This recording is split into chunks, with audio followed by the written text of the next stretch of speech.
કર્મ શું છે? તો આપણા વિચારો મુજબ કે આપણે કોઈ કામ કરીએ, કોઈ સેવા કરીએ, કર્મ છે. પણ સાચી રીતે જોઈએ ને તો જે આપણા ભાગમાં હોય, જે આપણા નસીબમાં હોય, જે આપણે કરતા હોઈએ અને આપણે કરવું છે, એ આપણું કર્મ છે. પણ ઘણીવાર એવું થાય કે કોઈ કામ કરતા હોય ને તો પહેલાં એ પેલું કામ કર્યું છે તો મારે એ જ કરવું જોઈએ. પછી મને તો આવું કામ આપ્યું જ નથી, હું આવું કેમ કરું, આ તો નાનું કામ છે. એ કર્મ નથી. આપણે કર્મ આપણું તોડીએ છીએ એને. હકીકતમાં કર્મ એટલે શું કે જે તમારા નસીબમાં છે, જે તમે કરો છો એ પૂરા દિલથી સ્વીકારીને કરો ને એ તમારું કર્મ છે. એના માટેની એક સ્ટોરી છે કે જ્યારે શ્રીરામ ભગવાન 14 વર્ષના વનવાસમાં જ્યારે ગયા ને ત્યારે થોડોક ટાઈમ પછી હનુમાનજીના જોડે ગયા. કે હનુમાનજીએ કીધું કે મારા ભગવાન, મારા ગુરુ જો જાતા હોય વનવાસ તો મારે એના જોડે જવું જોઈએ એમ. તો ભગવાને કીધું કંઈ વાંધો નહીં, આવો તમે એમ. તો રામ ભગવાન કોઈ બી કામ કહે ને, લક્ષ્મણજી હતા, સીતાજી હતા, તો હનુમાનજી એમ કે ભગવાન હું કરીશ, ભગવાન હું કરીશ. 14 વર્ષ હનુમાનજી એની સેવા કરી. કોઈ પણ કામ કહે એટલે હનુમાનજી ડાયરેક્ટ કમરે હાથ દે, ભગવાન હું તમારું કામ કરીશ, ભગવાન હું એટલા ઉત્સાહથી, એટલા લગનથી કામ કરતા હતા, ભગવાનની સેવા કરતા હતા. પછી જ્યારે ભગવાન વનવાસ પૂરો થયો અને જ્યારે મહેલમાં આવ્યો ને ત્યારે લક્ષ્મણજીએ 14 વર્ષ જોયું કે હનુમાનજીએ સેવા કરી, આપને તો ભગવાનની સેવા કરવાનો મોકો જ નથી આપ્યો. તો લક્ષ્મણજીએ એક લિસ્ટ બનાવ્યું કે ભાઈ એમાં જે લોકોએ સેવામાં વારો નથી આવ્યો એ લોકોનું નામ અને એનું કામ, કે ભાઈ આ વ્યક્તિ છે લક્ષ્મણજી આ સેવા કરશે, સીતાજી આ સેવા કરશે, બધાનું નામ લખીને લિસ્ટ બનાવ્યું. પછી પાછા હનુમાનજી આવ્યા. હનુમાનજી કહે તમે શું કરો છો બધા એમ.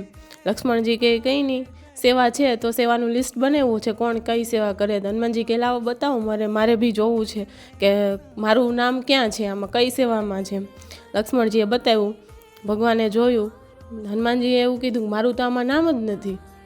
લક્ષ્મણજી કે 14 વર્ષ તમે સેવા કરી તો હવે બીજાનો વારો આવવો જોઈએ ને. પછી હનુમાનજી કહે પણ આમાં એક સેવા ભૂલાઈ ગઈ છે ભગવાનને. લક્ષ્મણજી કે હવે કઈ સેવામાં ભૂલાઈ ગઈ છે, આમાં તો બધું આવી ગયું છે. હનુમાનજી કે ભગવાન જ્યારે બગાસું ખાય ને ત્યારે ચપટી વગાડે છે. તો લક્ષ્મણજી કે હા લખો નામ, કે મારું. હનુમાનજી સામે લખ્યું કે ભગવાન જ્યારે બગાસું ખાય ને એ સેવા હનુમાનજીને આપવી એમ. પછી આ બે ડિસ્કશન થતું હતું ને ત્યારે રામ ભગવાનના ઓરડામાં હતા બંને. એટલે લક્ષ્મણજીએ કીધું કંઈ વાંધો નહીં, તમે એ સેવા કરો, આપણે અહીંયાથી નીકળીએ, ભગવાનનો આરામનો ટાઈમ થઈ ગયો છે. હનુમાનજી કે હારું વાંધો નહીં. હવે રામ ભગવાનના ઓરડામાંથી સીધું એક વૃક્ષ દેખાય ઘટાદાર. હનુમાનજીએ કીધું હું તો અહીંયા બેસીશ, ભગવાન ક્યારે બગાસું ખાય મને કેમ ખબર પડે કે ભગવાન અત્યારે જ બગાસું ખાય, થોડીક વાર પછી ખાય. મારે જોવું છે કે મારા ભગવાન, હું મારી સેવામાં કંઈ પાછી પાની ના કરી શકું, એટલે મારે ભગવાનને સતત જોતું રહેવું પડે એમ.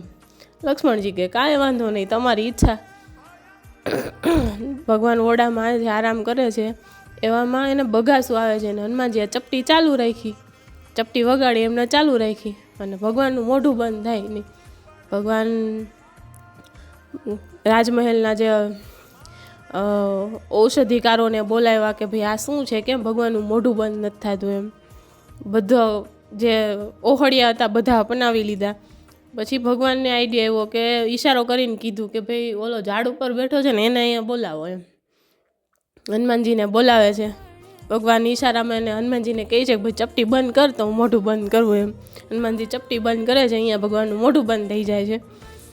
એટલે આખી સ્ટોરી કાલ્પનિક છે પણ એનો તાત્પર્ય એટલો જ છે કે જેને કર્મ કરવું છે, કર્મ બાંધવું છે ને એ ગમે ત્યાંથી ગોતી લે છે કે ભાઈ મારે આ કર્મ કરવું છે એમ.